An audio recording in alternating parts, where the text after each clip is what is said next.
भगवद गीता एक ऐसा अमूल्य ग्रंथ है जो जीवन के हर पहलू को सही दिशा में मोड़ने की शक्ति रखता है।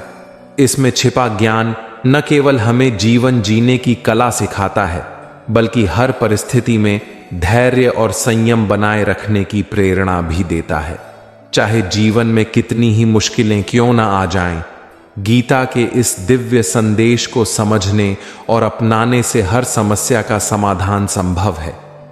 जब हम गीता के ज्ञान को अपने जीवन में उतारते हैं तो हर दुख अपने आप मिट जाता है, हर अंधेरा प्रकाश में बदल जाता है और हर कठिनाई एक अवसर बन जाती है।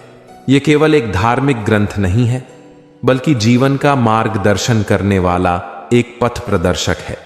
गीता का यह ज्ञान न केवल आपको आत्मबल प्रदान करता है, बल्कि आपको यह सिखाता है कि कैसे अपने मन और विचारों को नियंत्रित करके सही निर्णय लिए जाएं। यदि आप गीता के इस ज्ञान को गहराई से समझने के लिए थोड़ा समय निकालेंगे तो यह न केवल आपकी सोच को बदल देगा, बल्कि आपके जीवन को नई ऊंचाइयों तक पहुंचाने का मार्ग भी प्रशस्त करेगा। इसलिए चाहे आप किसी भी परिस्थिति में हों, गीता के इस दिव्य ज्ञान को ध्यानपूर्वक सुनें और इसे अपने जीवन में अपनाएं। यह ज्ञान आपकी हर मुश्किल को सरल बना देगा और आपको आत्मविश्वास, शांति और सच्चे सुख का अनुभव कराएगा। आज हम उसी श्रीमद् भगवद गीता के 25 ऐसे अनमोल उपदेश आपको बताएंगे जो आपकी पूरी जिंदगी बदल देंगे। बस आप इन बातों को अंत तक ध्यान से सुनिए। भगवद गीता का सबसे पहला और महत्वपूर्ण उपदेश यह है कि मनुष्य के सभी दुखों और कष्टों की जड़ उसकी अनंत इच्छाएं और कामनाएं हैं। जब इंसान केवल अपनी इच्छाओं और अपेक्षाओं में उलझा रहता है तो वह कभी संतोष का अनुभव नहीं कर पाता। कामनाओं का स्वभाव ही ऐसा है कि वे कभी पूरी नहीं होती, और जैसे जैसे मनुष्य एक इच्छा पूरी करता है, तुरंत नई इच्छाएं जन्म ले लेती हैं। इस अंतहीन चक्र में उलझकर इंसान अपने जीवन की शांति, संतुलन और आनंद खो देता है। गीता के अनुसार जब मनुष्य अपनी इच्छाओं और फल की आसक्ति से मुक्त होकर अपने कर्तव्य का पालन करता है तो वह सच्चे सुख और शांति का अनुभव करता है। भगवान श्री कृष्ण ने अर्जुन को यही सिखाया कि कर्म करते समय फल की चिंता करना हमें हमारे मार्ग से भटका देता है। मनुष्य का ध्यान केवल अपने कर्मों पर केंद्रित होना चाहिए, न कि उनके परिणामों पर। जब इंसान अपनी इच्छाओं को ही अपनी खुशी का आधार बना लेता है तो वह एक भ्रामक दुनिया में जीने लगता है। उदाहरण के लिए, कोई व्यक्ति सोचता है कि जब वह धनवान बनेगा तब वह सुखी होगा, या जब उसकी सारी इच्छाएं पूरी हो जाएंगी तब वह संतोष का अनुभव करेगा। लेकिन यह एक भ्रम है। इच्छाओं की पूर्ति से सुख की प्राप्ति अस्थायी होती है, क्योंकि वे तुरंत नई अपेक्षाओं को जन्म देती हैं, और जब इच्छाएं पूरी नहीं होती तो इंसान हताशा, क्रोध और दुख का अनुभव करता है। गीता में भगवान श्री कृष्ण ने अर्जुन को यह बताया कि सच्चा सुख अपने कर्तव्यों का पालन करने में है। कर्तव्य निभाने का मतलब है अपने कार्य को पूरी निष्ठा और ईमानदारी से करना, बिना किसी व्यक्तिगत लाभ या स्वार्थ की भावना के। जब हम अपने कार्य को एक सेवा, एक जिम्मेदारी या एक नैतिक दायित्व के रूप में देखते हैं तो हम न केवल बेहतर परिणाम प्राप्त करते हैं, बल्कि एक आंतरिक शांति का अनुभव भी करते हैं। गीता में निष्काम कर्म योग की अवधारणा दी गई है, जिसका अर्थ है कर्म करना, लेकिन उसके फल की आसक्ति से मुक्त रहना। जब हम फल की चिंता किए बिना अपना सर्वश्रेष्ठ प्रयास करते हैं तो हम अपने कार्य में पूरी तरह से केंद्रित हो पाते हैं। यह मानसिकता हमें अनावश्यक तनाव, असंतोष और चिंता से बचाती है। भगवद गीता का दूसरा महान उपदेश यह है कि हमें अपने जीवन में होने वाली हर घटना को विश्वास और स्वीकार्यता के साथ देखना चाहिए। यह समझना आवश्यक है कि जो भी हमारे साथ हुआ है वह हमारे भले के लिए हुआ है, जो हो रहा है वह भी हमारे हित में है, और जो होगा वह भी हमारी भलाई के लिए ही होगा। यह उपदेश न केवल आध्यात्मिक दृष्टिकोण से गहरा है, बल्कि मनोवैज्ञानिक रूप से भी हमें शांति और संतोष प्रदान करता है।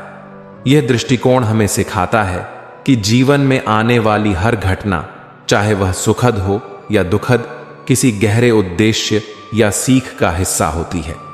हम अक्सर अपने वर्तमान को केवल अपनी इच्छाओं और अपेक्षाओं के चश्मे से देखते हैं, और जब कुछ हमारी इच्छाओं के अनुसार नहीं होता तो हम निराश या परेशान हो जाते हैं।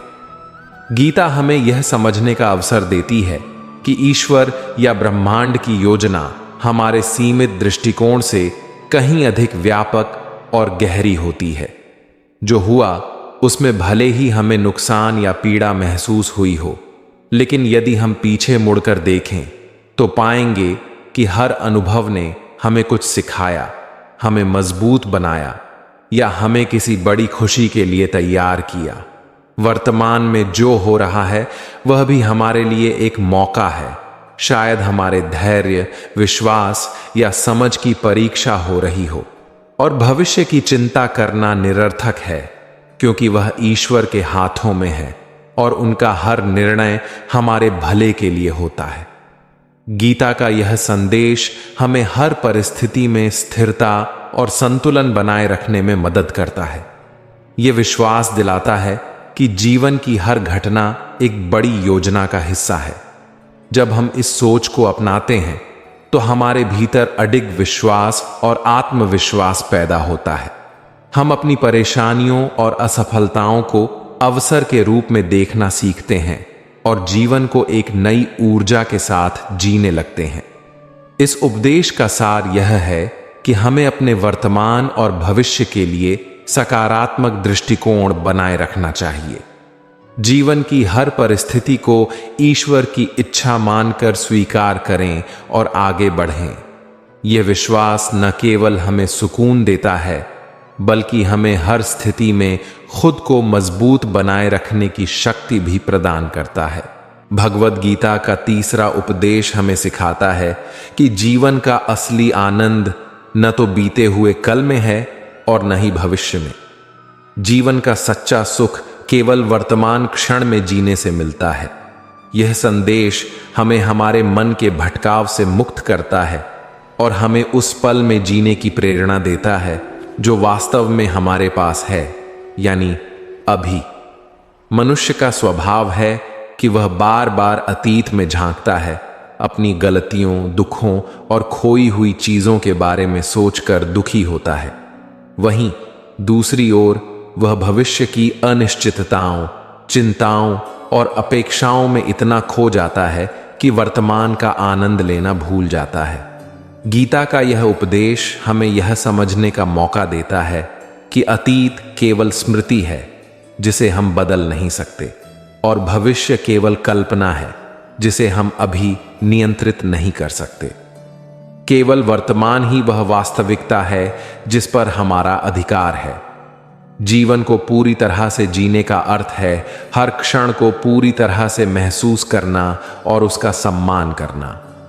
वर्तमान में जीने का मतलब यह नहीं है कि हम अपने अतीत से सीख न लें या भविष्य के लिए योजना न बनाएं, बल्कि इसका अर्थ है कि हम इन दोनों चीजों के बोझ तले दबकर अपने आज को न गंवाएं। गीता हमें सिखाती है कि हमारा हर कार्य वर्तमान में किए गए प्रयासों का परिणाम है। यदि हम अपने आज को पूरी सच्चाई और ईमानदारी के साथ जिएंगे तो हमारा भविष्य भी उज्जवल होगा। इस उपदेश का गहरा तात्पर्य यह है कि जब हम वर्तमान में जीते हैं तो हमारी चेतना शुद्ध होती है। हम अपने कार्यों और निर्णयों को बेहतर तरीके से समझ पाते हैं। यह हमें चिंता और पछतावे से मुक्त करता है और हमें जीवन में सच्ची खुशी और संतोष का अनुभव कराता है। गीता का यह ज्ञान हमें याद दिलाता है कि जीवन के हर पल की अपनी एक विशेषता और सुंदरता है। यदि हम उस पल को पूरी तरह से जीने के बजाय अतीत या भविष्य में खोए रहते हैं तो हम अपने जीवन की वास्तविकता और आनंद को खो देते हैं। इसलिए गीता का यह उपदेश हमें वर्तमान क्षण को अपनाने, उसका सम्मान करने और उसे पूरी तरह से जीने की प्रेरणा देता है। यही जीवन का असली आनंद है। गीता के चौथे उपदेश में भगवान श्री कृष्ण विश्वास के महत्व को गहराई से समझाते हैं। उनका कहना है कि यदि कोई व्यक्ति अपने लक्ष्य को प्राप्त करना चाहता है और उस पर पूरी आस्था और विश्वास के साथ कार्य करता है तो वह उसे अवश्य प्राप्त कर सकता है। विश्वास केवल एक मानसिक स्थिति नहीं है, यह एक शक्ति है जो हमारे प्रयासों को प्रेरित करती है और हमारे विचारों को स्पष्टता प्रदान करती है। भगवान कृष्ण बताते हैं कि आत्मविश्वास के बिना कोई भी कार्य अधूरा रह सकता है। जब हम अपने भीतर विश्वास रखते हैं तो हम अपनी क्षमताओं और गुणों को पहचान पाते हैं। इस विश्वास के साथ किए गए प्रयास हमें न केवल हमारे लक्ष्य के करीब लाते हैं बल्कि हमें अपने जीवन में आत्मज्ञान और आत्मसंतोष भी प्रदान करते हैं। विश्वास वह ईंधन है जो हमारे सपनों को साकार करता है और हमारे प्रयासों को मजबूती देता है। गीता में यह भी कहा गया है कि विश्वास केवल कर्म में ही नहीं बल्कि ईश्वर में भी होना चाहिए। जब हम अपने जीवन के हर पहलू में भगवान पर विश्वास करते हैं तो हमें यह महसूस होता है कि जो कुछ भी हमारे सामने आ रहा है वह किसी उद्देश्य से है। ये विश्वास हमें निराशा से बचाता है और हमारी ऊर्जा को सही दिशा में लगाता है। भगवान कृष्ण ने स्पष्ट किया है कि यदि हम किसी कार्य को पूरे मन, लगन और विश्वास के साथ करते हैं तो ब्रह्मांड की सारी शक्तियां हमारी सहायता करने लगती हैं। यह विश्वास एक ब्रिज की तरह है जो हमारी इच्छाओं और उनकी प्राप्ति के बीच का मार्ग बनाता है। इसीलिए जब हम विश्वास के साथ कर्म करते हैं तो असंभव भी संभव हो सकता है। इस उपदेश का सार यही है कि विश्वास एक व्यक्ति को उसकी सीमाओं से परे ले जाने में सक्षम है। यह न केवल बाहरी सफलता का मार्ग प्रशस्त करता है बल्कि आंतरिक शांति और संतोष भी प्रदान करता है। विश्वास वह जड़ है जो जीवन के हर पहलू को स्थिर और मजबूत बनाती है। भगवत गीता का 5वां उपदेश ईश्वर की सर्वव्यापकता और उनकी अनंत शक्ति पर आधारित है। भगवान श्री कृष्ण कहते हैं कि वे हर जीव के हृदय में विद्यमान हैं। वे ही हर जीव के स्मरण, स्मृति, ज्ञान और विस्मरण, विस्मृति का कारण है। यह उपदेश हमें ईश्वर की परम सत्ता और हमारी आत्मा से उनके अनिवार्य संबंध को गहराई से समझने का अवसर प्रदान करता है। भगवान कहते हैं कि हर जीव के हृदय में उनकी उपस्थिति आत्मा के रूप में है। यही आत्मा जो परमात्मा का अंश है हमारे जीवन का आधार है। जो भी स्मृति हमारे मन में जागृत होती है, जो भी ज्ञान हमें प्राप्त होता है और जो भी हम भुलाते हैं वह सब उनकी ही इच्छा और व्यवस्था के अधीन है। इस सत्य का बोध हमें यह समझने में मदद करता है कि हमारे जीवन के हर अनुभव में ईश्वर का अदृश्य हाथ होता है। यह उपदेश यह भी स्पष्ट करता है कि ईश्वर को जानने और समझने का सर्वोच्च मार्ग वेदों और वेदांत में निहित है। भगवान श्री कृष्ण ने स्वयं को वेदों का संकलनकर्ता और जानकार बताया है, जिससे यह संकेत मिलता है कि वेदों में जो भी ज्ञान संचित है वह ईश्वर की इच्छा और उनकी महानता का ही प्रतिबिंब है। इसका यह अर्थ भी है कि वेदों का अध्ययन और उनका सार समझने से हम ईश्वर की व्यापकता और सत्य के करीब पहुंच सकते हैं। गीता में कहा गया यह उपदेश आत्मा और परमात्मा के अटूट संबंध को समझाने का प्रयास है। यह हमें यह एहसास दिलाता है कि ईश्वर हमारी हर क्रिया, विचार और भावना में मौजूद है। जब हम इस सत्य को समझ लेते हैं तो हमारे भीतर ईश्वर के प्रति गहरा विश्वास और आस्था उत्पन्न होती है। ये विश्वास हमें यह भी सिखाता है कि हर ज्ञान, हर अनुभव और हर भूल के पीछे एक गहरी योजना है जो ईश्वर द्वारा निर्धारित की गई है। गीता का यह उपदेश यह भी सिखाता है कि ईश्वर को जानने के लिए बाहरी साधनों पर निर्भर रहने की आवश्यकता नहीं है, क्योंकि वे हमारे भीतर ही हैं। आत्मा के रूप में उनकी उपस्थिति को पहचानना ही ईश्वर को जानने का सच्चा मार्ग है। जब हम यह समझ लेते हैं तो हमारा जीवन सरल, शांत और आनंदमय हो जाता है और हमें अपने अस्तित्व के वास्तविक उद्देश्य का बोध होता है। गीता के 6ठे उपदेश में भगवान श्री कृष्ण अपने भक्तों के लिए भक्ति, समर्पण और दिव्य प्रेम का मार्ग दिखाते हैं। वह अर्जुन को संबोधित करते हुए कहते हैं कि जीवन में सबसे महत्वपूर्ण कार्य यह है कि मन, वचन और कर्म से ईश्वर का चिंतन किया जाए। सदैव मेरा चिंतन करो का अर्थ है कि हमारे मन में हर समय भगवान का स्मरण बना रहे। इसका मतलब केवल धार्मिक अनुष्ठानों तक सीमित नहीं है, बल्कि यह है कि हम अपने हर कार्य में भगवान को उपस्थित माने। जब हम यह मान लेते हैं कि हमारे सभी कार्य भगवान के लिए हैं, तो हमारा दृष्टिकोण बदल जाता है। हमारे कार्य पवित्र हो जाते हैं और हम स्वार्थ, अहंकार और मोह से मुक्त हो जाते हैं। मेरे भक्त बनो का तात्पर्य यह है कि भगवान से केवल कुछ पाने की लालसा में नहीं, बल्कि निस्वार्थ प्रेम और समर्पण के साथ जुड़ें। भक्ति का अर्थ है अपने मन और आत्मा को भगवान के चरणों में समर्पित कर देना। यह भक्ति हमें यह एहसास कराती है कि भगवान हमारे भीतर और हर जगह मौजूद है। मेरी पूजा करो का आशय केवल पूजा अर्चना तक सीमित नहीं है। यह भगवान की महिमा का अनुभव करना, उनकी कृपा के प्रति आभार व्यक्त करना और उनके नाम को अपने जीवन का आधार बनाना है। पूजा का वास्तविक अर्थ है भगवान के प्रति विनम्रता और श्रद्धा से भरा हुआ जीवन जीना। मुझे नमस्कार करो का अर्थ है कि अहंकार को त्याग कर भगवान के सामने पूर्ण समर्पण करें। जब हम नमस्कार करते हैं तो यह केवल शारीरिक क्रिया नहीं है, बल्कि यह हमारे आत्मा का झुकाव है, जिससे हम यह स्वीकार करते हैं कि भगवान सर्वशक्तिमान हैं और हम उनके सान्निध्य के बिना अधूरे हैं। भगवान कहते हैं, इस प्रकार तुम निश्चित रूप से मेरे पास आओगे।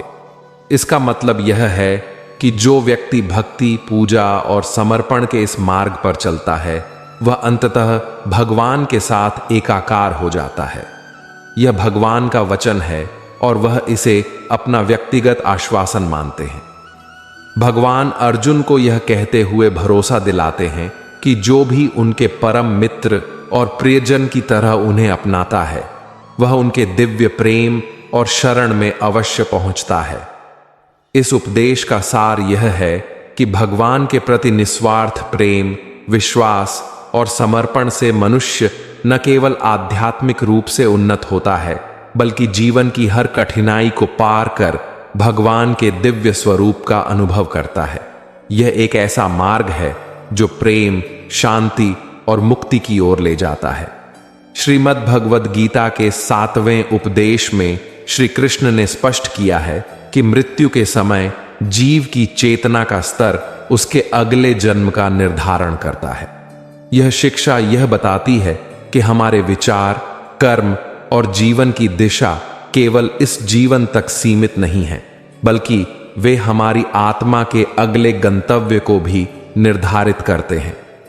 श्री कृष्ण समझाते हैं कि हमारी चेतना, जो हमारे विचारों, भावनाओं और कर्मों से निर्मित होती है, मृत्यु के समय अत्यंत महत्वपूर्ण भूमिका निभाती है। यदि कोई व्यक्ति अपने जीवन में केवल भौतिक सुखों, वासनाओं और स्वार्थ में उलझा रहता है, तो उसकी चेतना उस स्तर पर सीमित हो जाती है। उदाहरण के लिए, यदि कोई व्यक्ति केवल भोजन, सोने और अन्य शारीरिक आवश्यकताओं पर ध्यान केंद्रित करता है, तो उसकी चेतना पशु जैसी बन जाती है। इसका परिणाम यह होता है कि अगले जन्म में वह शरीर भी उसी स्तर का प्राप्त करता है, यानी पशु शरीर। दूसरी ओर, यदि व्यक्ति अपने जीवन में आध्यात्मिकता, परोपकार और ईश्वर के प्रति समर्पण का भाव विकसित करता है, तो उसकी चेतना उस उच्च स्तर पर पहुंचती है। ऐसी चेतना मृत्यु के समय उसे एक श्रेष्ठ शरीर या मोक्ष प्राप्त करने में सहायता करती है। इस उपदेश का मुख्य सार यह है कि चेतना का निर्माण जीवन भर के कर्म और भावनाओं से होता है। मृत्यु के समय जो अंतिम विचार मन में होता है वह पूरे जीवन के संस्कारों और चेतना का परिणाम होता है। इसलिए श्री कृष्ण बार बार यह कहते हैं कि व्यक्ति को हर क्षण अपनी चेतना को शुद्ध और उन्नत बनाने का प्रयास करना चाहिए। यह उपदेश हमें यह भी सिखाता है कि जीवन के हर कर्म में सावधानी और विचारशीलता जरूरी है, क्योंकि हर कर्म हमारी चेतना पर प्रभाव डालता है। भौतिक जीवन के साथ साथ हमें आध्यात्मिक विकास पर भी ध्यान देना चाहिए, ताकि हमारी चेतना उच्चतम अवस्था में पहुंच सके। अंत में यह शिक्षा हमें प्रेरित करती है कि हम अपने जीवन को केवल भौतिक सुखों तक सीमित न रखें, बल्कि आध्यात्मिक उन्नति के लिए प्रयासरत रहें, क्योंकि यही हमारे भविष्य और आत्मा की यात्रा को दिशा देता है। गीता का 8वां उपदेश यह सिखाता है कि खुश रहने के लिए हमें अपने जीवन के फैसले अपनी परिस्थितियों को ध्यान में रखते हुए लेने चाहिए, न कि दूसरों की स्थिति या दुनिया को देखकर। इस बात का सीधा अर्थ है कि हर व्यक्ति का जीवन अलग होता है और हमारी परिस्थितियां, चुनौतियां और अवसर हमारे अपने हैं। दुनिया को देखकर या दूसरों की सफलता और असफलताओं से प्रभावित होकर यदि हम अपने फैसले लेते हैं तो हम अपनी सच्ची खुशी और संतोष को खो देते हैं। यह इसलिए होता है क्योंकि हर व्यक्ति की यात्रा अलग है। अगर हम अपनी तुलना दूसरों से करते हैं तो हम अपने असली उद्देश्य और अपनी विशेषताओं को नजरअंदाज कर देते हैं। गीता का यह उपदेश हमें सिखाता है कि हमें आत्मनिरीक्षण करना चाहिए और अपनी परिस्थितियों को समझना चाहिए। अपने वर्तमान संसाधनों, अपनी क्षमताओं और अपनी सीमाओं का ईमानदारी से मूल्यांकन करना ही सही निर्णय लेने का आधार है। अगर हम बाहरी दुनिया की चकाचौंध में खो जाते हैं और उसके आधार पर फैसले लेते हैं तो यह केवल असंतोष और दुख को जन्म देगा। इसलिए अपनी जीवन यात्रा में अपने लिए वही चुनें जो आपके लिए सही हो। अपनी परिस्थितियों को समझें, अपनी आत्मा की आवाज सुनें और अपने निर्णयों को अपनी सच्चाई पर आधारित करें। गीता यह भी कहती है कि ऐसा करने से न केवल आप खुश रहेंगे बल्कि अपने जीवन का वास्तविक उद्देश्य भी पा सकेंगे। भगवत गीता का 9वां उपदेश आत्म शांति और मानसिक स्थिरता पर आधारित है। इसमें समझाया गया है कि चाहे परिस्थितियां कितनी भी चुनौतीपूर्ण क्यों न हो और चाहे लोग आपके बारे में कुछ भी कहें या करें, आपको अपनी शांति और स्थिरता बनाए रखनी चाहिए। इस संदेश को गहराई से समझने के लिए समुद्र और सूर्य की किरणों का उदाहरण दिया गया है।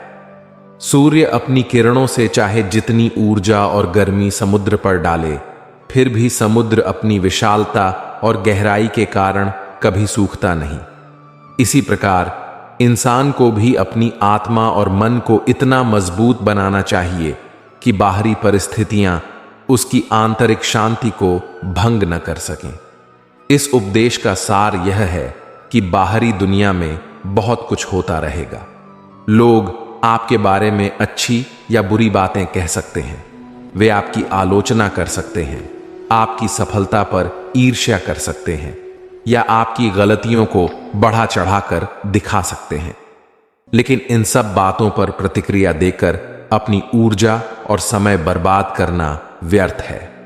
अगर आप हर बार दूसरों की बातों से प्रभावित होकर परेशान होते हैं तो यह आपकी मानसिक शांति और स्थिरता को कमजोर करता है। गीता हमें सिखाती है कि असली ताकत आत्मनियंत्रण और शांति में है। जैसे समुद्र अपनी गहराई और संतुलन के कारण विशाल और शक्तिशाली बना रहता है, वैसे ही हमें भी अपनी आंतरिक शांति को बनाए रखना चाहिए। जब हम शांत रहते हैं तो हमारे निर्णय अधिक स्पष्ट और विवेकपूर्ण होते हैं। यह हमें अपने जीवन के लक्ष्यों की ओर ध्यान केंद्रित करने में मदद करता है। गीता का यह उपदेश यह भी बताता है कि जब हम शांत और स्थिर रहते हैं तो हम दूसरों के विचारों या कार्यों से प्रभावित हुए बिना अपने कर्तव्यों को निभा सकते हैं।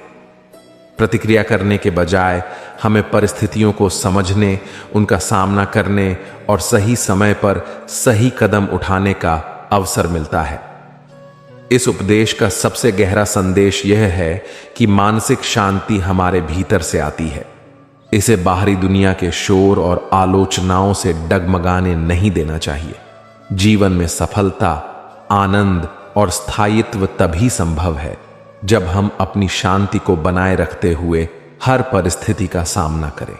गीता का यह 10वां उपदेश मानव मन की प्रकृति और उसकी कमजोरियों को उजागर करता है। भगवान श्री कृष्ण इस उपदेश में मन और बुद्धि के अंतर को समझाते हुए यह बताते हैं कि मन अंधा होता है और इसे सही और गलत का ज्ञान नहीं होता। मन केवल इच्छाओं, भावनाओं और विकारों के प्रवाह में बहता है, जबकि बुद्धि विवेक, ज्ञान और समझ का प्रतिनिधित्व करती है। जब मन पर नियंत्रण नहीं होता तो यह हमें भटकाने का काम करता है। मन अक्सर आलस्य, मोह और अनावश्यक चिंताओं में उलझकर हमें आवश्यक कार्यों से दूर कर देता है। यह अंधा मन हमें सिर्फ तात्कालिक सुख की ओर आकर्षित करता है और दीर्घकालिक लक्ष्यों को नजरअंदाज कर देता है। उदाहरण के लिए, जब कोई व्यक्ति किसी महत्वपूर्ण कार्य को करने के बजाय मन की सुनकर उसे टालता है, तो यह केवल उनके जीवन में देरी और असफलता का कारण बनता है। भगवान यह स्पष्ट करते हैं कि यदि हम केवल मन के कहे पर चलते हैं तो हम सही दिशा में आगे नहीं बढ़ सकते। मन की प्रवृत्ति अस्थिर होती है और यह बार बार हमें भ्रमित करता है। इसलिए श्री कृष्ण इस उपदेश के माध्यम से सुझाव देते हैं कि हमें अपनी बुद्धि का सहारा लेना चाहिए। बुद्धि ही वह माध्यम है जो सही और गलत के बीच अंतर करने में सक्षम होती है। बुद्धि के माध्यम से ही हम अपनी इच्छाओं और भावनाओं को नियंत्रित कर सकते हैं। इस उपदेश का एक गहरा संदेश यह है कि आत्म अनुशासन और विवेक का अभ्यास करना अत्यंत आवश्यक है। जब हम अपनी बुद्धि का उपयोग करते हैं तो हम अपने कार्यों को तर्कसंगत और उद्देश्यपूर्ण बना सकते हैं। बुद्धि हमें न केवल यह सिखाती है कि कौन सा कार्य जरूरी है, बल्कि यह भी बताती है कि उसे कब और कैसे करना है। इस प्रकार गीता का यह उपदेश हमें अपने जीवन में आत्मनिरीक्षण करने और मन को नियंत्रित करने की प्रेरणा देता है। यह सिखाता है कि सफलता और शांति प्राप्त करने के लिए हमें अपनी बुद्धि का मार्गदर्शन लेना चाहिए और मन की अस्थिरता से बचना चाहिए। जो व्यक्ति मन की बजाय बुद्धि के अनुसार चलता है, वह न केवल अपने कर्तव्यों को निभाने में सफल होता है, बल्कि अपने जीवन में स्थिरता और संतोष भी प्राप्त करता है। श्रीमद् भगवद गीता के इस 11वें उपदेश में श्री कृष्ण यह महत्वपूर्ण शिक्षा देते हैं कि अपने विचारों और कार्यों को तब तक गुप्त रखना चाहिए जब तक वे पूर्ण न हो जाएं। इसका उद्देश्य व्यक्ति को आत्म संयम और लक्ष्य की रक्षा के महत्व को समझाना है। श्री कृष्ण कहते हैं कि जैसे एक गुप्त मंत्र की रक्षा की जाती है, वैसे ही अपने बड़े लक्ष्यों को भी बाहरी दुनिया की नजरों से बचाकर रखना चाहिए। जब तक कार्य पूरा न हो जाए, उस पर अधिक चर्चा करने से बचना चाहिए। यह दृष्टिकोण हमें न केवल विचलन से बचाता है, बल्कि बाहरी हस्तक्षेप और नकारात्मकता से भी हमारे मन और प्रयासों की रक्षा करता है।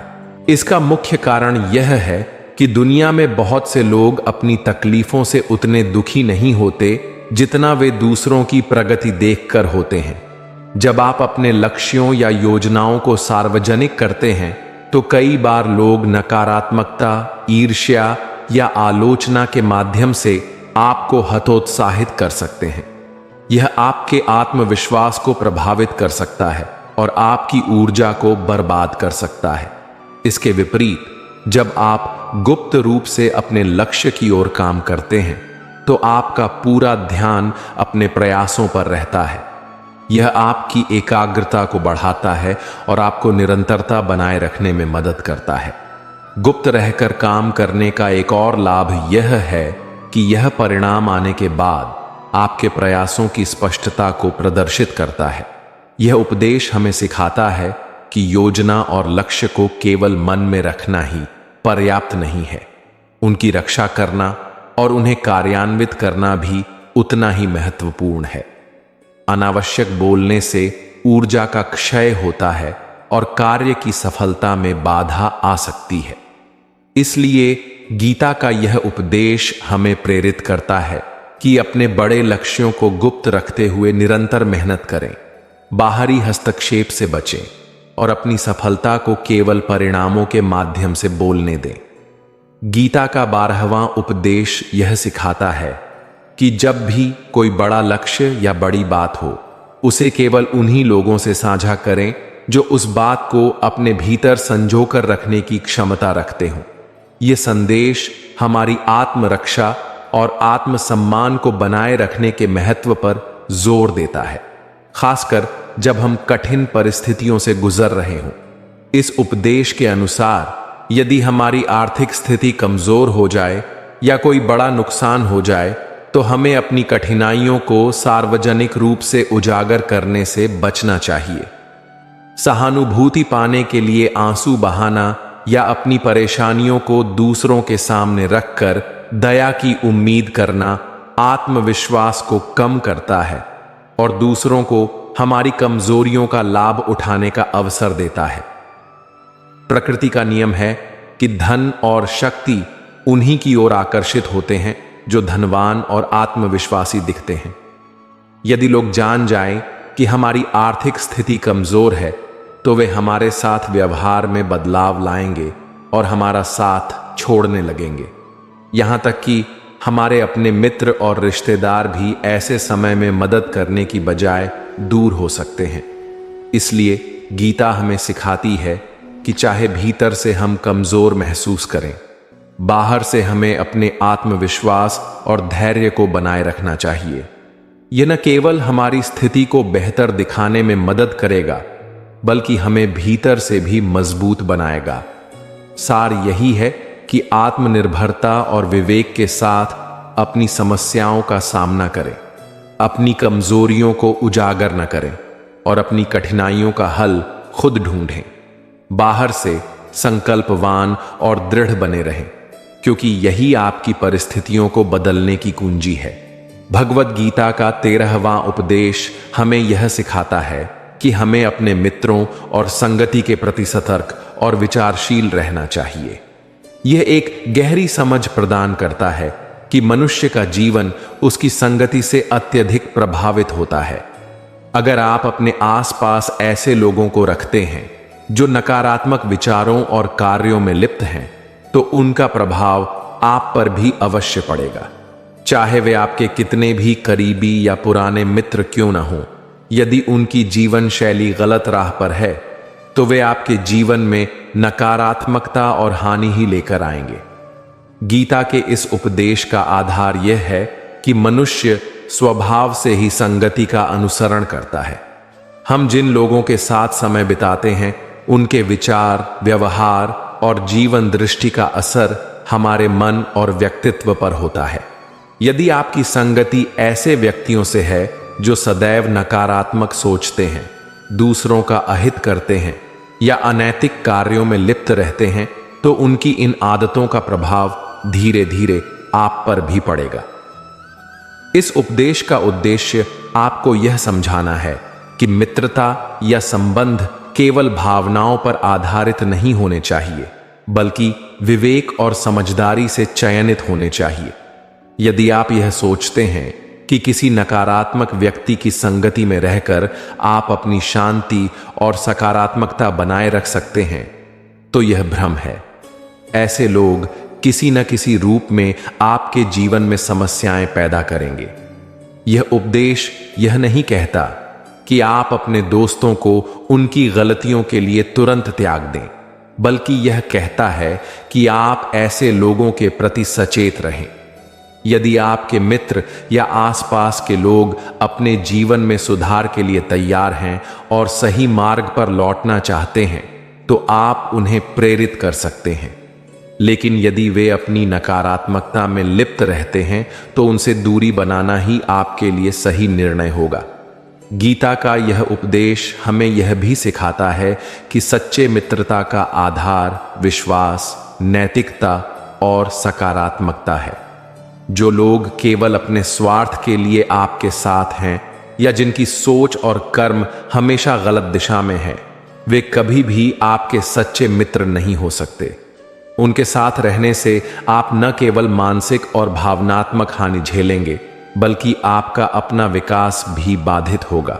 इसीलिए गीता हमें यह सिखाती है कि मित्रता को विवेकपूर्ण ढंग से चुनें और अपनी संगति को ऐसा बनाएं जो आपके जीवन में सकारात्मक ऊर्जा और प्रेरणा लाए। ऐसा करने से आप न केवल अपने जीवन को संतुलित और शांतिपूर्ण बनाए रखेंगे बल्कि अपने व्यक्तित्व को भी निखार पाएंगे।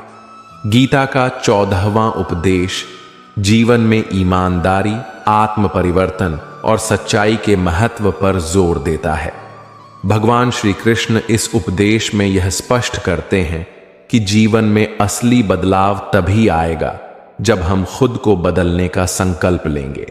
यह बदलाव बाहरी परिस्थितियों से नहीं बल्कि हमारे भीतर के दृष्टिकोण, आदतों और स्वभाव से शुरू होता है।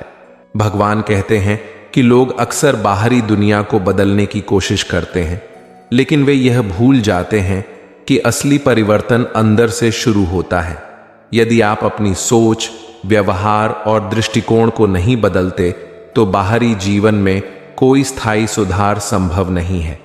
आत्म परिवर्तन का अर्थ है अपने अंदर के दोषों को पहचानना, उन्हें सुधारना और सत्य के मार्ग पर चलना। साथ ही भगवान श्री कृष्ण सच्चाई और ईमानदारी के महत्व को रेखांकित करते हैं। वह कहते हैं कि जो व्यक्ति गुस्से में ही सही लेकिन मुंह पर सच बोलने का साहस रखता है, वह उन लोगों से कहीं अधिक बेहतर है जो दिखावटी बनकर सामने कुछ और होते हैं और पीठ पीछे कुछ और। ऐसे लोग जो छल कपट से भरे होते हैं, वे समाज और रिश्तों के लिए हानिकारक होते हैं। मुंह पर सच बोलने का मतलब केवल आलोचना करना नहीं है, बल्कि सच्चाई के प्रति निष्ठावान रहना है।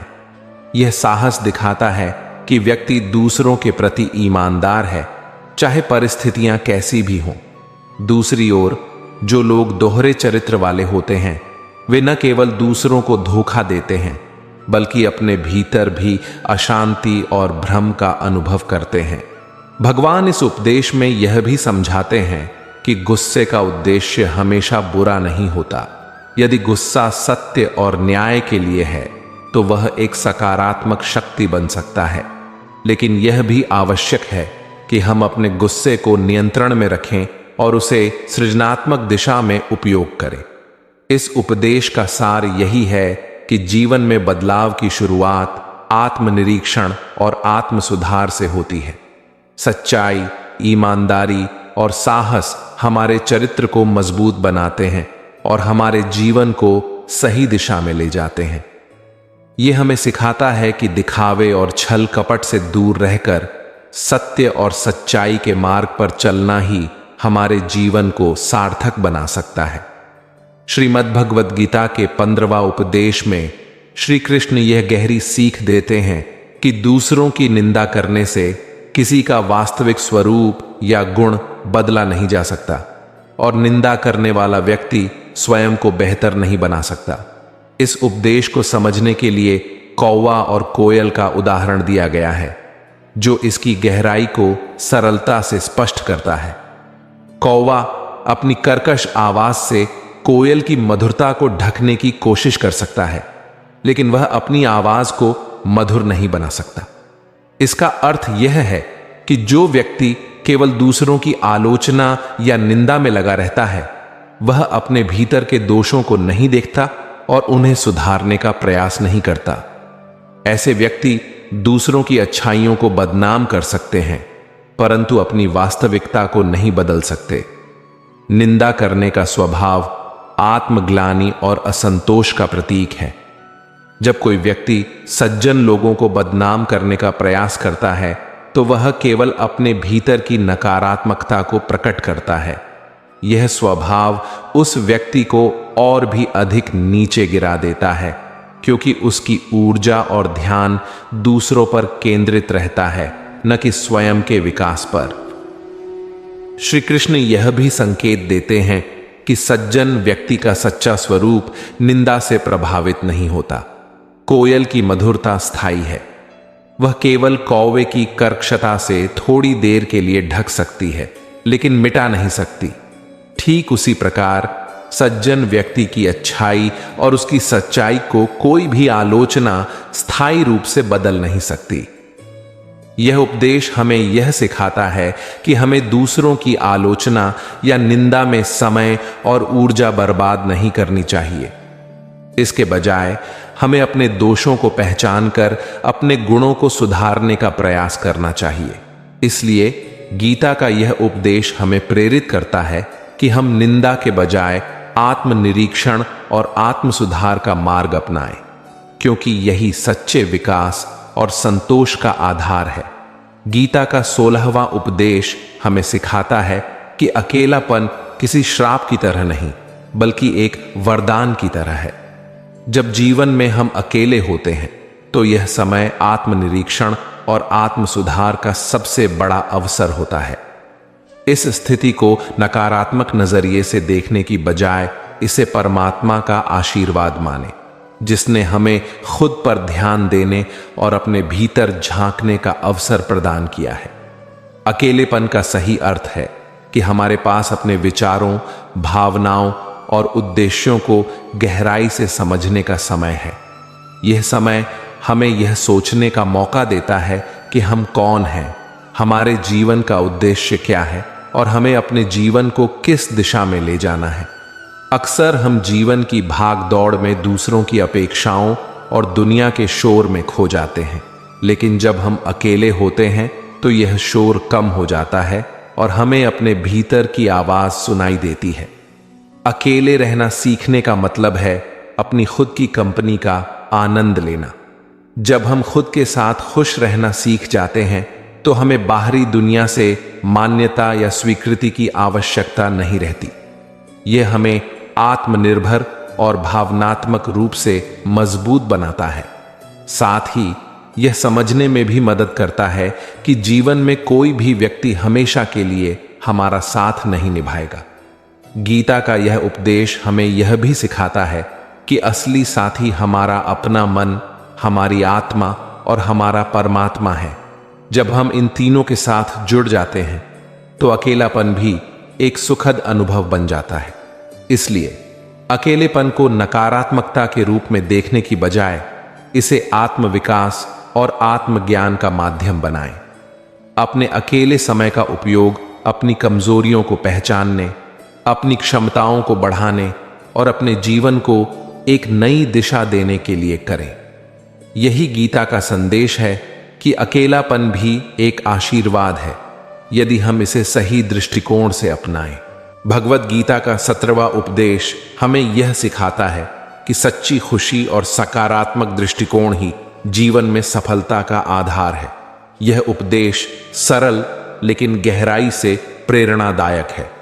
कामयाब इंसान खुश रहे या न रहे, लेकिन खुश रहने वाला इंसान कामयाब जरूर हो जाता है।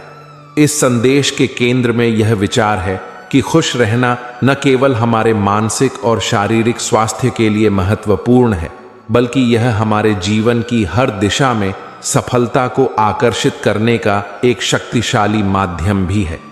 यह उपदेश इस सत्य पर आधारित है कि हमारी आंतरिक खुशी और संतुलन ही हमारी बाहरी परिस्थितियों को प्रभावित करते हैं। जब हम खुश रहते हैं तो हमारा मन शांत और सकारात्मक रहता है। यह सकारात्मकता हमें कठिन से कठिन परिस्थितियों का सामना आत्मविश्वास और धैर्य के साथ करने की शक्ति देती है। खुश रहने वाला व्यक्ति अपनी ऊर्जा को नकारात्मक विचारों में व्यर्थ नहीं करता, बल्कि उसे रचनात्मकता और समाधान खोजने में लगाता है। यही गुण उसे कामयाबी की ओर ले जाते हैं। गीता के इस उपदेश का एक और महत्वपूर्ण पहलू यह है कि खुशी को बाहरी उपलब्धियों या चीजों से नहीं जोड़ा जाना चाहिए। यदि हमारी खुशी किसी बाहरी सफलता पर निर्भर करती है तो वह अस्थायी होगी। सच्ची खुशी वह है जो हमारे भीतर से आती है और जो परिस्थितियों से प्रभावित नहीं होती। जब हम अपने भीतर शांति और संतोष का अनुभव करते हैं तो हम अपनी क्षमताओं का पूर्ण उपयोग कर पाते हैं और जीवन में सफलता प्राप्त करते हैं। यह उपदेश यह भी बताता है कि खुश रहना एक अभ्यास है, इसे परिस्थितियों पर निर्भर नहीं किया जा सकता। जब हम खुद को छोटी छोटी बातों में खुश रहना सिखाते हैं तो हमारा दृष्टिकोण स्वाभाविक रूप से सकारात्मक हो जाता है। यह सकारात्मकता हमारे आसपास के लोगों को भी प्रेरित करती है और हमें उनके सहयोग और समर्थन की ओर आकर्षित करती है। गीता का यह ज्ञान हमें यह समझने का अवसर देता है कि सफलता का मार्ग केवल कड़ी मेहनत या प्रतिभा तक सीमित नहीं है। हमारी मानसिक स्थिति, हमारा दृष्टिकोण और हमारी आंतरिक खुशी भी इसमें समान रूप से महत्वपूर्ण भूमिका निभाते हैं। खुशी जीवन में एक मजबूत आधारशिला की तरह है। जब यह आधारशिला मजबूत होती है तो सफलता की इमारत अपने आप खड़ी हो जाती है। इसीलिए गीता का यह उपदेश हमें प्रेरित करता है कि हम हर परिस्थिति में खुश रहना सीखें। खुश रहने वाला व्यक्ति न केवल अपने जीवन को सार्थक बनाता है बल्कि अपने आसपास के माहौल को भी सकारात्मक ऊर्जा से भर देता है और इसी सकारात्मकता से सफलता अपने आप उसके जीवन में प्रवेश कर जाती है। गीता का 18वां उपदेश हमें आत्मसम्मान, सीमाओं को स्वीकारने और ईश्वर की भूमिका को समझने की शिक्षा देता है। भगवान श्री कृष्ण इस उपदेश में कहते हैं कि उन लोगों को छोड़ देना ही सही है जो आपके अस्तित्व का मूल्य नहीं समझते। इसका मतलब यह है कि हमें अपने जीवन में ऐसे लोगों से जुड़ने की आवश्यकता है जो हमारी कद्र करते हैं, हमारे प्रयासों की सराहना करते हैं और हमारे साथ सच्चे संबंध रखते हैं। जो लोग आपकी उपेक्षा करते हैं या आपके प्रयासों को महत्व नहीं देते, उनके साथ समय और ऊर्जा व्यर्थ करना उचित नहीं है। यह उपदेश आत्मसम्मान को बनाए रखने पर जोर देता है। किसी भी रिश्ते या संबंध में जब व्यक्ति की गरिमा और मूल्य का सम्मान नहीं होता तो वह संबंध असंतुलित और हानिकारक हो जाता है। ऐसे समय में ईश्वर हमें यह संकेत देते हैं कि यह उन संबंधों को छोड़ने का समय है। इसके साथ ही भगवान यह भी समझाते हैं कि हर कार्य मनुष्य के नियंत्रण में नहीं होता। यदि हर समस्या का समाधान केवल मानव प्रयासों से ही संभव होता तो ईश्वर का कोई महत्व नहीं होता। भगवान यह याद दिलाते हैं कि जब मनुष्य की सीमाएं समाप्त होती हैं तभी ईश्वर की भूमिका शुरू होती है। इसका अर्थ यह है कि जब हमारे प्रयास और साधन विफल हो जाते हैं तब हमें ईश्वर पर विश्वास करना चाहिए।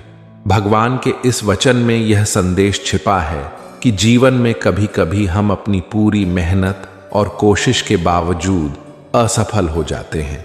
ऐसे क्षणों में यह स्वीकार करना जरूरी है कि कुछ चीजें हमारे हाथ में नहीं हैं। ईश्वर पर भरोसा करना, उनकी कृपा पर आश्रित होना और अपने कर्तव्यों को निभाते रहना ही सच्चा समाधान है। यह उपदेश यह भी सिखाता है कि ईश्वर हमारे जीवन में तभी प्रवेश करते हैं जब हम अपने अहंकार और भ्रम को छोड़कर उनकी शरण में जाते हैं। जहां से हमारी सीमाएं शुरू होती हैं वहीं से उनकी अनंत शक्तियां कार्य करना शुरू करती हैं।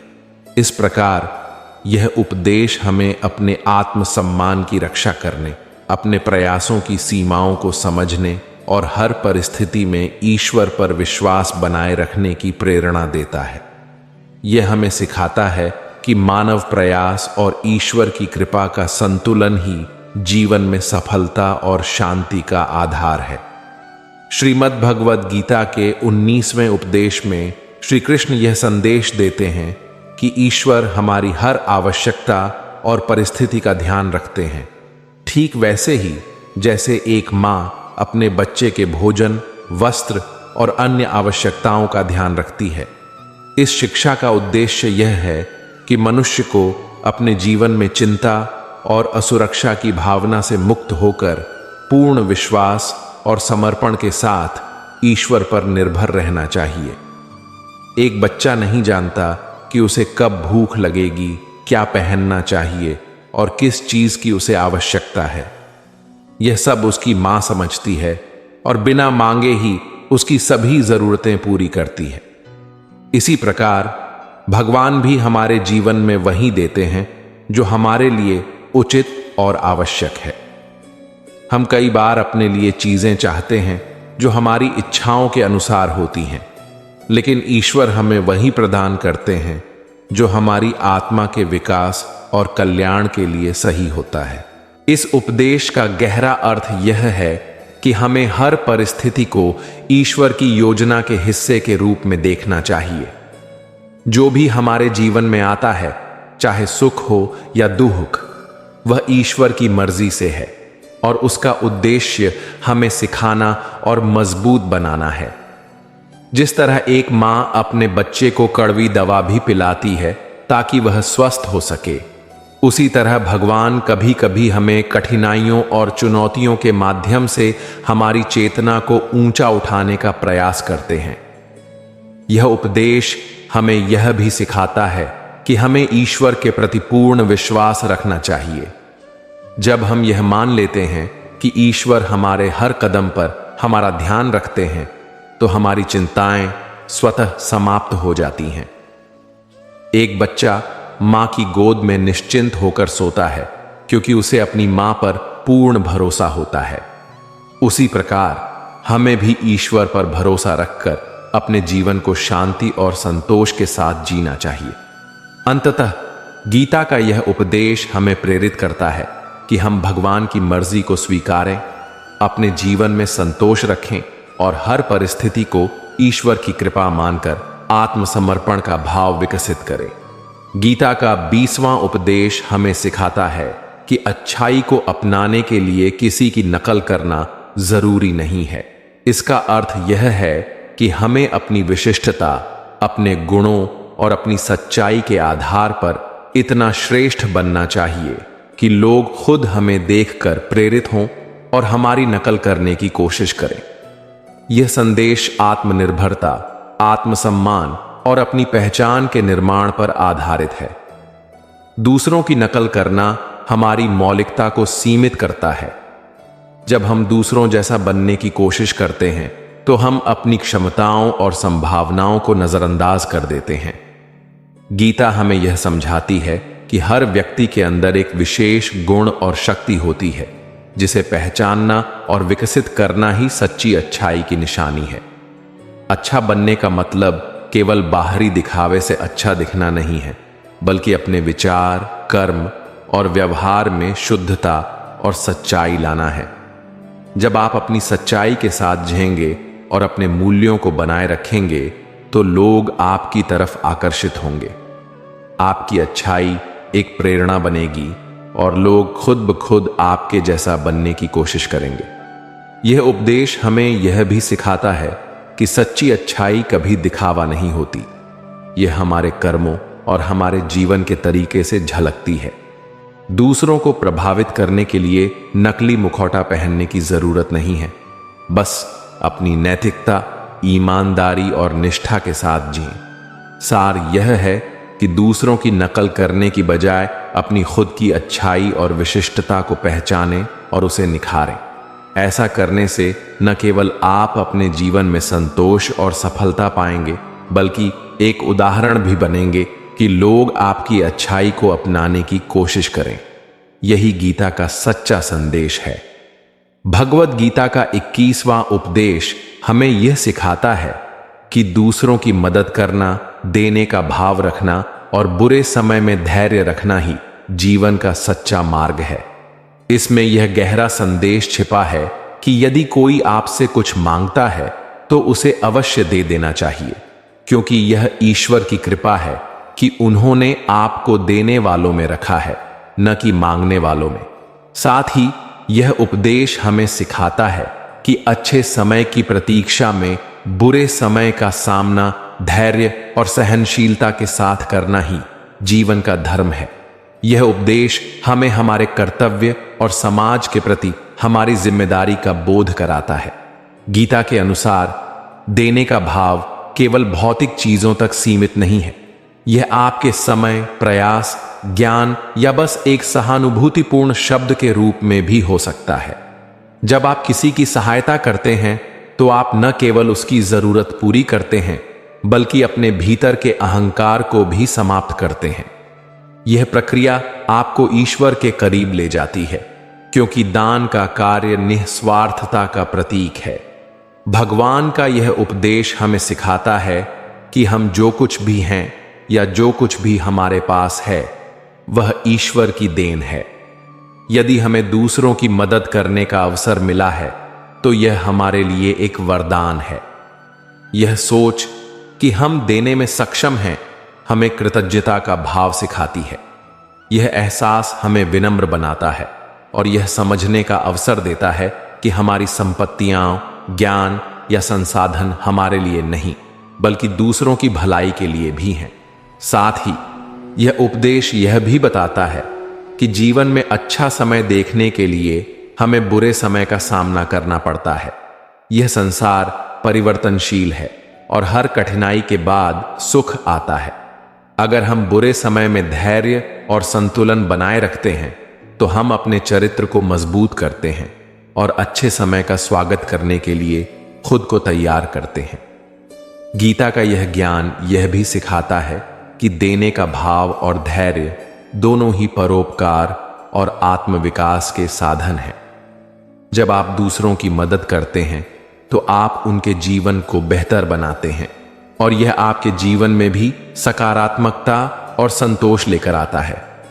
इसी तरह जब आप बुरे समय में धैर्य रखते हैं तो आप जीवन के गहरे अर्थ को समझने लगते हैं और अपने भीतर की शक्ति को पहचानते हैं। इसलिए गीता का यह उपदेश हमें प्रेरित करता है कि हम उदारता, कृतज्ञता और धैर्य को अपने जीवन का हिस्सा बनाएं। यह न केवल हमें आत्मिक शांति प्रदान करता है, बल्कि हमें समाज में एक सकारात्मक और सशक्त व्यक्ति के रूप में स्थापित करता है। गीता का 22वां उपदेश सेवा, निस्वार्थता और दृष्टिकोण की गहराई पर आधारित है। भगवान श्री कृष्ण इस उपदेश में कहते हैं कि सेवा सबकी करनी चाहिए, लेकिन इसके बदले में किसी से कोई अपेक्षा नहीं रखनी चाहिए। सेवा का असली मूल्य केवल भगवान जानते हैं और वे ही इसके फल का निर्धारण करते हैं। इसका अर्थ यह है कि सेवा निस्वार्थ होनी चाहिए। जब हम सेवा के बदले में किसी से कुछ पाने की आशा करते हैं तो वह सेवा के शुद्ध स्वरूप को दूषित कर देती है। सेवा का अर्थ केवल दूसरों की मदद करना नहीं है, बल्कि यह हमारे भीतर करुणा, सहानुभूति और निस्वार्थता को बढ़ाने का माध्यम भी है। जब हम बिना किसी अपेक्षा के सेवा करते हैं तो यह हमारे कर्मों को शुद्ध बनाती है और हमारे मन को शांति प्रदान करती है। ईश्वर इस निस्वार्थ सेवा को देखते हैं और समय आने पर उसका उचित फल देते हैं। इसके साथ ही भगवान हमें यह भी सिखाते हैं कि हमेशा अपनी दृष्टि उस पर केंद्रित रखनी चाहिए जिसे हम पाना चाहते हैं, न कि उस पर जिसे हमने खो दिया है। अतीत की विफलताओं और खोई हुई चीजों पर ध्यान केंद्रित करना हमें वर्तमान और भविष्य में आगे बढ़ने से रोकता है।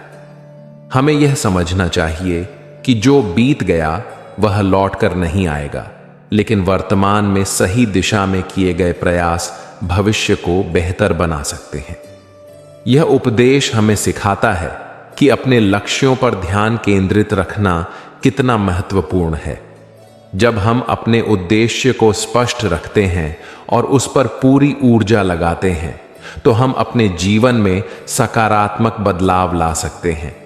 अतीत पर पछतावा करने की बजाय हमें अपने वर्तमान को सुधारने और अपने लक्ष्यों को पाने की दिशा में कार्य करना चाहिए। इस उपदेश का सार यह है कि सेवा को निस्वार्थ बनाओ, अपेक्षाओं से मुक्त रहो और अपने लक्ष्यों पर अडिग रहो। ईश्वर पर विश्वास रखो, क्योंकि वही हमारे कर्मों का सही मूल्यांकन करते हैं। अतीत को छोड़कर वर्तमान में जीना और भविष्य की ओर सकारात्मक दृष्टिकोण रखना ही हमें जीवन में सफलता और शांति प्रदान करता है। श्रीमद् भगवद गीता के 23वें उपदेश में श्री कृष्ण यह गहरी और व्यावहारिक शिक्षा देते हैं कि जीवन में कुछ बातें गोपनीय रखना और अपने सम्मान का ध्यान रखना अत्यंत आवश्यक है। यह उपदेश हमें सिखाता है कि आत्मसंयम, समझदारी और सीमाओं का पालन करना हमारे जीवन की सुरक्षा और सफलता के लिए जरूरी है। श्री कृष्ण कहते हैं कि अपने राज यानी अपनी योजनाओं, कमजोरियों और निजी बातों को किसी के साथ साझा नहीं करना चाहिए। ऐसा करने से व्यक्ति न केवल अपनी सुरक्षा खो सकता है, बल्कि अन्य लोग उन बातों का गलत उपयोग करके उसे हानि पहुंचा सकते हैं। जब हम अपनी गोपनीयता को बनाए रखते हैं तो हम अपने जीवन की दिशा को नियंत्रित कर सकते हैं और अनावश्यक हस्तक्षेप से बच सकते हैं। इसके साथ ही उपदेश में यह भी कहा गया है कि आवश्यकता से अधिक सम्मान और समय देना कभी-कभी हमें नुकसान पहुंचा सकता है। जब हम किसी को जरूरत से ज्यादा महत्व देते हैं तो लोग इसे हमारी कमजोरी समझने लगते हैं। यह स्वाभाविक है कि इंसान अक्सर उस चीज की कद्र नहीं करता जो उसे आसानी से और बार बार मिलती है। जब हम अपनी ऊर्जा, समय और सम्मान को बिना सोचे समझे बांटते हैं तो दूसरे लोग हमें हल्के में लेने लगते हैं और हमारा मूल्य घटने लगता है। यह उपदेश हमें यह भी सिखाता है कि आत्मसम्मान और सीमाओं का पालन करना जीवन में अत्यंत महत्वपूर्ण है। अपने सम्मान को बनाए रखने के लिए हमें अपने व्यवहार, निर्णय और दूसरों के साथ रिश्तों में संतुलन बनाए रखना चाहिए। जब हम अपने समय और ऊर्जा को विवेकपूर्ण ढंग से उपयोग करते हैं तो न केवल हमारा आत्मसम्मान बढ़ता है, बल्कि अन्य लोग भी हमारे साथ बेहतर व्यवहार करते हैं। अंततः गीता का यह उपदेश हमें प्रेरित करता है कि हम अपने राज की रक्षा करें, अपने समय और सम्मान का सही उपयोग करें और दूसरों के साथ रिश्तों में सीमाओं का ध्यान रखें। यही जीवन का सबसे बड़ा गुरु मंत्र है जो हमें आत्मनिर्भर, शांतिपूर्ण और सफल बनने में मदद करता है। गीता का 24वां उपदेश हमें सिखाता है कि यदि लोग आपकी पीठ पीछे बातें कर रहे हैं तो इससे घबराने या परेशान होने की जरूरत नहीं है। यह संकेत है कि आप में कुछ विशेष है जो चर्चा का कारण बन रहा है। यह उपदेश हमें आत्मविश्वास और धैर्य बनाए रखने की प्रेरणा देता है, विशेषकर तब जब हम आलोचना या गॉसिप का सामना करते हैं। जब लोग आपकी पीठ पीछे बात करते हैं तो इसका मतलब है कि आप उनके लिए महत्व रखते हैं। वे आपके गुणों, सफलताओं या व्यक्तित्व से प्रभावित हैं। यह एक अप्रत्यक्ष मान्यता है कि आप में ऐसा कुछ है जो दूसरों को आकर्षित करता है या सोचने पर मजबूर करता है। गीता यह सिखाती है कि दूसरों की बातें आपके आत्मसम्मान या मनोबल को प्रभावित नहीं करनी चाहिए। उनके शब्दों को अपनी कमजोरी नहीं, बल्कि अपनी ताकत समझें। अगर आप में कोई बात न होती तो कोई आपकी चर्चा करने की आवश्यकता भी महसूस नहीं करता। यह उपदेश यह भी कहता है कि पीठ पीछे होने वाली बातें, चाहे वे आलोचना हो या प्रशंसा, आपके व्यक्तित्व को परिभाषित नहीं करती। आपका असली मूल्य आपके अपने कर्मों और आपके आत्मविश्वास में है। दूसरों की राय को अपने मार्गदर्शन का स्रोत न बनाएं। इसलिए गीता का यह संदेश हमें सिखाता है कि दूसरों की बातों से विचलित न हो, अपने कर्मों और अपने लक्ष्य पर ध्यान केंद्रित रखें। अगर लोग आपकी चर्चा कर रहे हैं तो इसे अपनी ताकत समझें, क्योंकि बात उन्हीं की होती है जिनमें सचमुच कोई बात होती है। भगवद गीता का 25वां और आखिरी उपदेश हमें यह सिखाता है कि सफलता पाने के लिए केवल बड़ी मेहनत ही नहीं, बल्कि छोटी छोटी गलतियों से बचने के लिए सतर्कता और विवेक का भी महत्वपूर्ण योगदान होता है। गीता का यह उपदेश इस तथ्य को स्पष्ट करता है कि सफलता केवल दृढ़ संकल्प और निरंतर प्रयास से मिलती है, लेकिन यदि हम छोटी छोटी गलतियों पर ध्यान नहीं देते तो वही हमारी विफलता का कारण बन सकती है। यह उपदेश इस बात को दर्शाता है कि सफलता का मार्ग न केवल बड़े कार्यों और संघर्षों में है, बल्कि रोज की छोटी छोटी आदतों, निर्णयों और प्रयासों में भी छिपा होता है। जैसे एक व्यक्ति बड़ी चोटें या ठोकरें पहाड़ों से नहीं खाता, बल्कि छोटे छोटे पत्थरों से ठोकर खाता है, वैसे ही जीवन में जब हम छोटी छोटी गलतियों और असावधानियों को नजरअंदाज करते हैं तो वही धीरे धीरे हमारी सफलता में रुकावटें डालने लगती हैं। इस उपदेश का गहरा तात्पर्य यह है कि सफलता सिर्फ बड़ी कोशिशों या बड़े लक्ष्यों तक सीमित नहीं है, बल्कि यह हमारी रोजमर्रा की गलतियों से बचने की क्षमता पर भी निर्भर करती है। हम कई बार छोटी छोटी गलतियां करते हैं जो हमें बड़े परिणामों के रूप में नुकसान देती हैं। यह गलतियां अक्सर हमसे असावधानी, लापरवाही या सोच समझकर न किए गए फैसलों की वजह से होती हैं। गीता हमें यह समझाती है कि सफलता को सुनिश्चित करने के लिए इन छोटी छोटी गलतियों से बचना आवश्यक है।